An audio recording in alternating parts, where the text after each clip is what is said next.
Hey y'all, what's up? My name is Tom Mizzle. You watch my channel, Mr. 14, and I'm here doing a review of Queen Sugar, Season 4, Episode 7.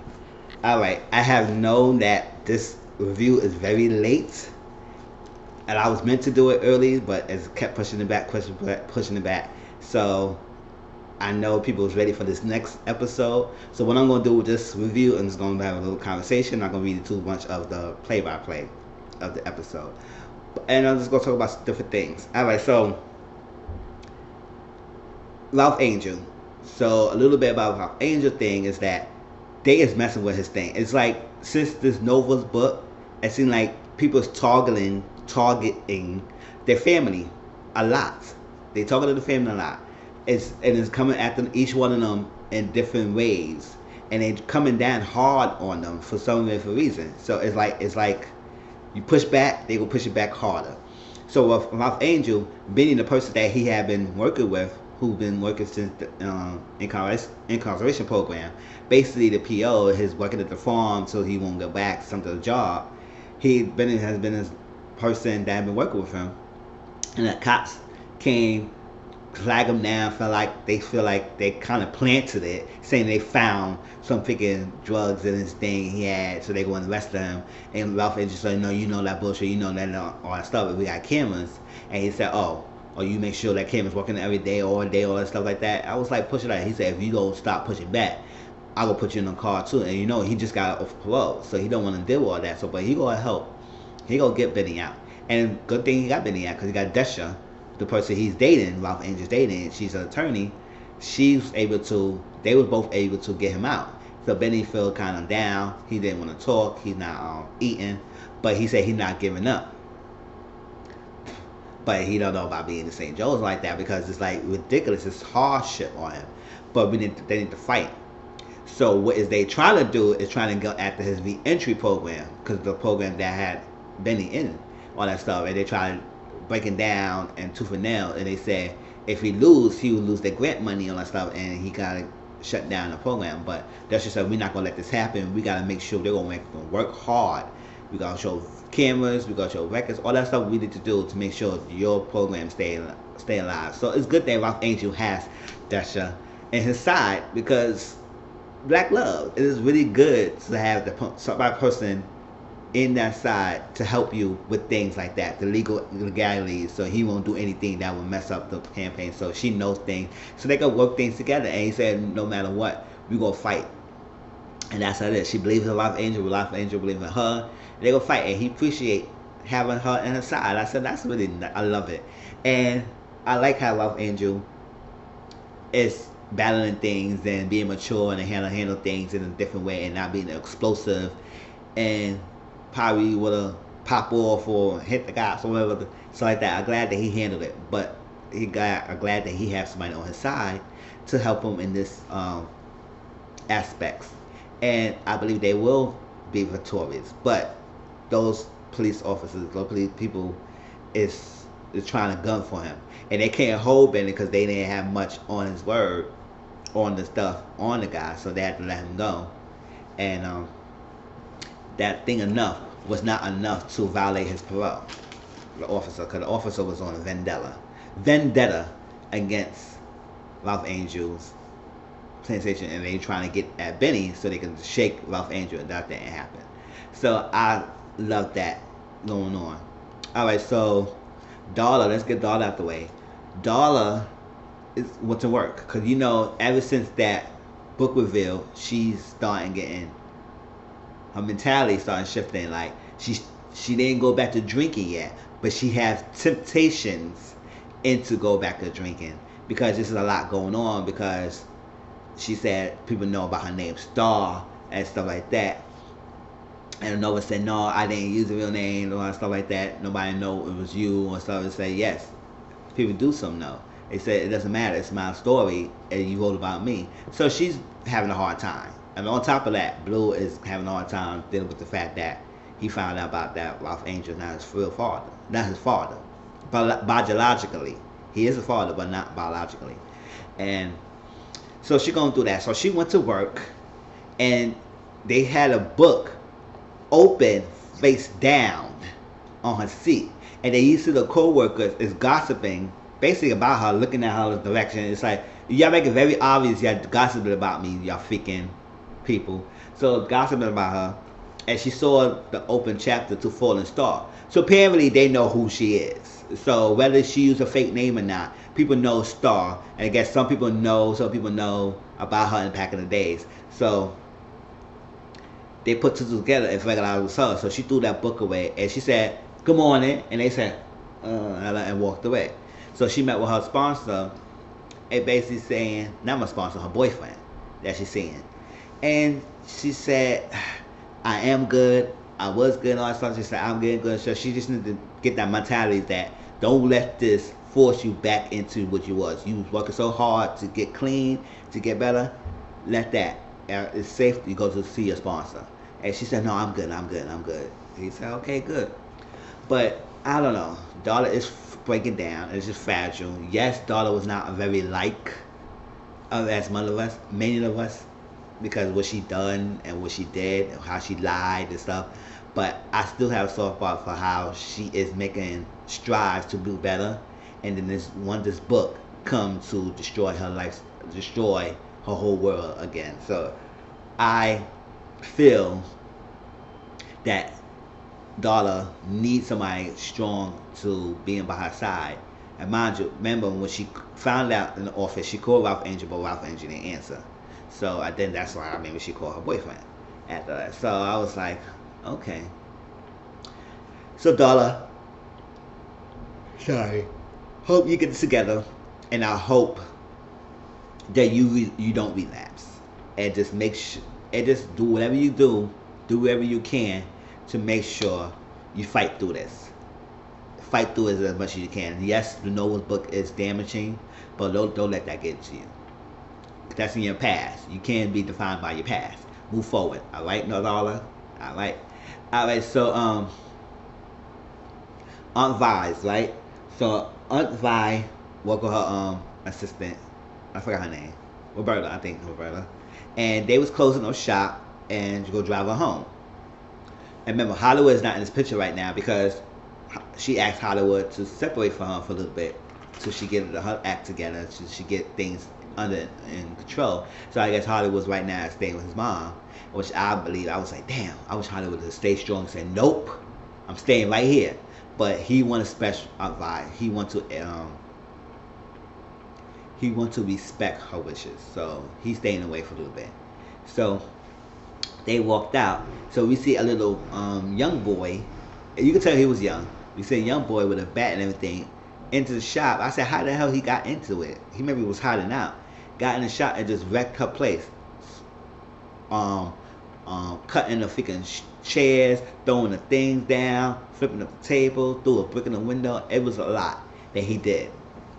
So Aunt Vi came and she was like, oh, what the hell? And she was shaking it back. So her sister Roberta was like, listen, you want to call Hollywood? So she picked up the phone and tried to call Hollywood, and then she stopped midway. She said, nah, I can handle this. I've been doing this a lot before. This is not going to shake me. I said, yeah, I'm fine, but damn, you should let Hollywood know about it. Because I know Hollywood came down quick in a hurry. But it is what it is. So she didn't let him know. She didn't call him. So Charlie came. She saw it. She said, oh my gosh. And then they called Ralph Angel. He came over. And so they would say what's happening. And it would say, cops took pictures, but they didn't go so far because she didn't have any cameras in the shop. I said, oh, wow, you need some cameras in the shop. But Charlie called somebody who knows somebody who has surveillance cameras across the street and said they could go tap in. So she called her friend, the guy, and he showed her the tape with Ralph Angel and Charlie. They saw the tape, and they saw that the guy who taking pictures of Unviolent Spot 2 different times, and the guy is Miller. Hank Miller, and he's the one who's been working with Jacob last time when we saw him at the office when she went to visit Jacob. That was the guy she was talking to. So she said, "Oh, that's Hank Miller. That's Jacob's business consultant." So he be taking pictures of the shop. So he was stalking the shop and trying to see what's going on. So instead of doing his shit himself, he went to get a young boy and bribe the boy. So what we find out, all right, no, before that, and then they showed the picture. It was like, oh, him. And we said, oh, they showed the picture again. They showed the Landrys. No. When they showed the Hank Miller, right? And then they showed the boy. And Charlie automatically thought that was the Landrys. And no, and Ralph Angel said, no, that's Joaquin. She said, Joaquin. He said, yes, Ernesto's son. That's Ernesto's son. And everything. And she said, oh my gosh. And everything. So now she was like, realized that, dang, it's a reason why they probably made this boy do this. Because what reason would he would do to trash her shop? He had no business, he had no beef with Aunt Vi, so why he would do that? So now she knows that something was up. So Charlie met with the family, and basically we'll find out what happened. And she said, please don't put him in the police, because Charlie didn't want to throw him in the police station. They didn't want to throw him in the cops. Not Charlie, but Ralph Angel said, no, he's a good kid. Don't put him in jail. It's probably his reason, something like that. Maybe his father's waiting, maybe it's something going on with his mom and stuff like that. So putting him in jail would not be a good thing. So she said she knows what she could do. So he met with the family, and the boy explained that he was offered $500 to do it. He refused, but the guy said, if you don't do it, I could do to your mother like I did to your father. Because remember, ICE came and raided and got Ignacio, so they could get deport the mom. Said he was so scared, so he was forced to do it. And he was very apologetic. He was very sorry. He said he didn't want to do it and all that stuff, but he was forced to do it. He was protecting his mom, and that was that. So she showed him a picture of the Hank thing. She said, oh no, he's not a Landry. I know who he is. He worked for the Old World gas company. She said, the gas company? What are you doing in St. George? Or why are you doing over here? So basically, it's a major plan. They're having that natural gas company coming to the thing, and the highway might be a way to cover up or whatever it is they do using the highway for as part of that. So the fracking company is in St. Joe's. She said, what the fracking company is doing in St. Joe's? So so she realized she needs to find out what's going on. She went to see Jacob, right, and got Jacob in the office. She said, oh, I apologize, there's some things that went over the board and stuff like that. Got the picture, got the photo of Old World. And when he saw that, and he said, and he basically said, no, it's like that. She said, what is this mill called? It's like, so you use a highway to transport materials? He said, no, this is what it is. The highways for different jobs, all that stuff, and everything. Because mind you, Charlie talked to somebody else as well, Joyce, and Joyce said, I'm not working with you because I know you had shares with the Landry, stuff like that. This is a bad business, all that stuff. We can't support you. So to find out the real reason why this highway is here, and then we go talk about that. So she went there and talked about the thing, natural gas, and he said yes. My mother was behind it. She saw that, and she found out. She clicked that side, and the highway would be good to get jobs. So she said that's what they said, but that's what it is. And spilled the beans. She said it's not about a black and white thing, Charlie. It's about winner or losers. And she showed the picture. He opened the folder and said thank you with a sticky note. I said she got you, and he said, oh, I'm not gonna be played by you. She said, oh, it's way too late for that. I said, go ahead. All right, so I like Charlie. Charlie is very headstrong. She gonna do what she wants. So she did a campaign with a shirt, unity, confidence, joining all that stuff, and campaign to fight back against the plan and to push hard about that. Michael took pictures and everything, so it was a good thing. And Joyce was there by her side. Everybody, so it was nice. So Charlie was talking to Michael taking pictures, and she said, we did this not as more than for the campaign, it's more for making a statement. Then she had a call, and the call was for somebody telling her that the mill got on fire. I said, oh, they burned down the mill, because Charlie's pushed back, and now they figure like coming after her hard, because that campaign. I said, oh, snap. Now they're coming at her mill, now they burned down the mill, that's the place that she got the business running it, and she was running it. So I said, oh, now they burned that down. Oh, they coming after Charlie. Because now she was a councilwoman, and she made this statement on things, so they really coming after her.